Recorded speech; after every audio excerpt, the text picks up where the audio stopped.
My ex-wife cheated on me and tried to replace me with her affair partner in our son's life, but her mom told my son about it and now he hates her, and she is furious at me for not lying to him.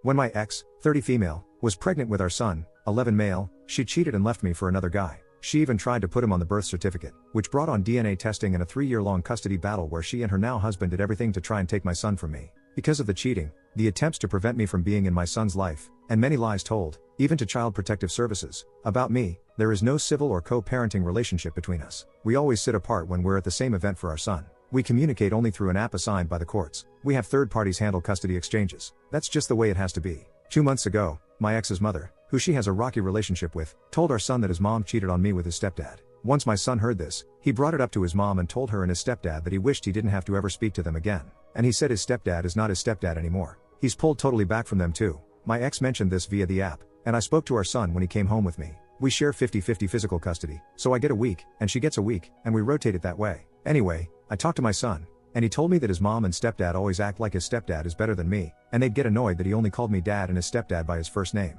And finding out they had cheated made it so much worse, and it made him really mad. He said he never liked his stepdad, which I already had some awareness of, and he wished he'd go away now. He was upset his mom would do that and then say the stuff she does about him being a good dad to him and stuff. I told him I didn't want him to dislike or hate anyone because of me, but I wouldn't force him to like or love someone either. I asked how he'd feel about talking to someone to help him with this, and he said he'd be okay with that. So I got him signed up for therapy. He hasn't started yet. My ex quizzed our son the next time he was at her house, and she got mad at me for not lying to our son and denying the cheating. She told me it wasn't fair to use it against her when I never told him. Her mom did, and I didn't want to ruin my relationship with my son over her actions. I got one rather long message from her through the app. Then she confronted me outside my house when my son was at her house. She told me a good father would have put our son's best interest before his hurt. I don't think she's right, but I know I'm possibly too close to this to be objective, so am I the butthole?